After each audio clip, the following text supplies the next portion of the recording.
I didn't know very many people here. Oh, in Cleveland. The ones I knew and the ones I worked with. Because you just moved there and... Yeah, and the pastor, I only knew one pastor here, Pastor Troggett. Pastor Troggett's son I went to school with at the University of Kansas. Oh. And whenever I got the job here, I called him. And he says, I tell you, Larry, he says, you come to my house when you get here, and he says, we'll put you up the first night for sure, and I'll find someplace else for you. Okay. And so by the time I got here, I had a place to live for about, I lived someplace for about 3 or 4 months in a back room in a lady's house. Uh-huh, oh. And then ran into a guy at NASA doing something, and he was looking for a new roommate. Oh, well, that's convenient. And he and his buddy had a 3-bedroom condo with three floors, and I went up there and looked at it, and he and Herbie was an older guy, lived in this place, and the landlady lived in the other half of it. Uh-huh. And so that was an interesting place to live. And that's when and then the pastor came to me one day, and he says, Larry, he says, we had a pastoral meeting here of the, not Medina, what is it, west side of Cleveland, anyway. Anyway, he said, we decided we didn't have any young people's groups in this area. We needed to organize a young people's group. And he said, would you like to get involved in that? I said, sure, why not? You know, I said, what age group are you looking at? And he says, well, high school, you know. Oh, uh-huh. And so I said, well, that makes sense.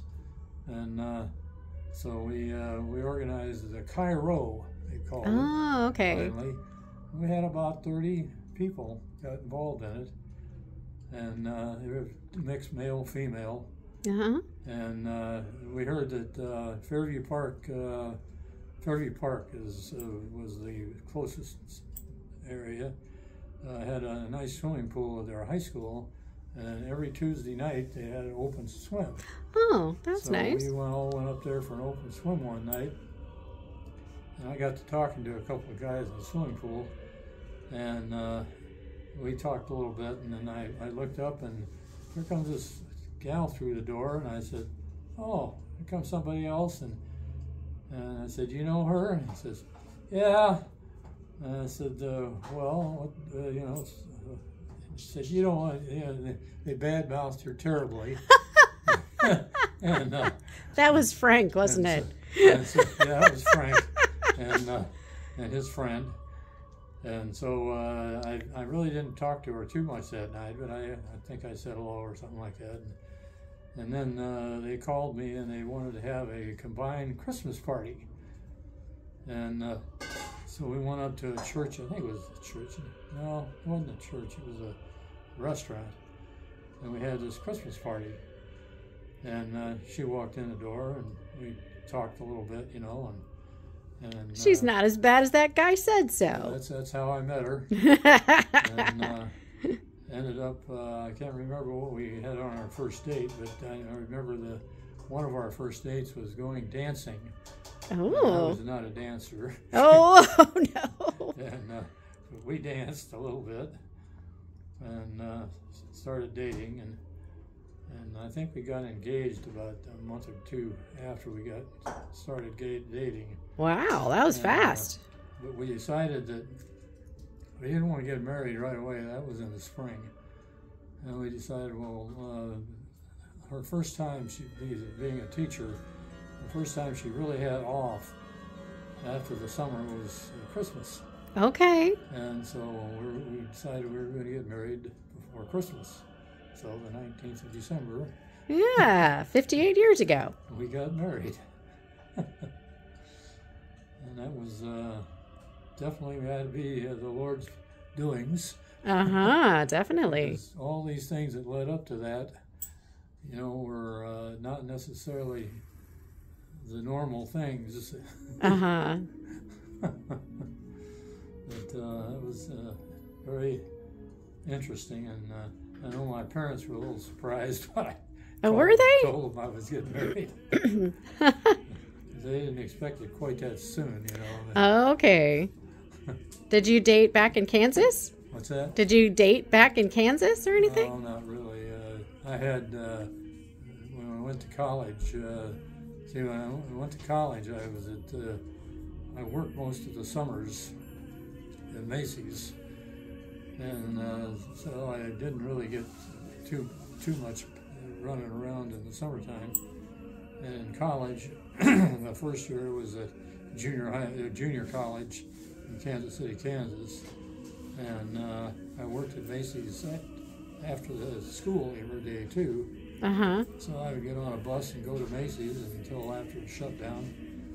And then I guess we used to have parties, you know, we were in a college fraternity. It was a Beta Sigma Psi, it was called, and it was a Missouri Synod Lutheran Church. Okay, that yeah. Sponsored it. And we had about 25 guys lived in this house. And we'd have parties every once in a while, and they'd all have, you know, girlfriends and stuff. And so I got to meet a few girls, and I don't remember particularly any of them that, you know, that we got too interested. Mm-hmm. So I just didn't have much time in college. Yeah, that kept you busy. Well, engineering school was not something you could just do in an hour, you know. And then the engineering school had things going on after school too. Well, they just built a new building, and this is the first time that the professor we had been a professor at a university, but he's from India. Oh, uh-huh. And I tell you, we got to know him because he was really sharp. Mm-hmm. I think that was one of the things that got me involved in the aeronautics area so much, because he was an aeronautics guy. Ah. And I always liked airplanes, so. Uh-huh. And they had an airport in town, and we'd be out at the airport every once in a while. One semester they did a thing on an airplane. Oh. And we got to fly in it once. Uh-huh. Did you like flying in it? Well, yeah. It was just kind of small. Oh, okay. But we had a certain job we wanted to do on it. Oh. And we modified it a little bit. Oh. But there were a bunch of us that did that. And so we got together at the airport a bit.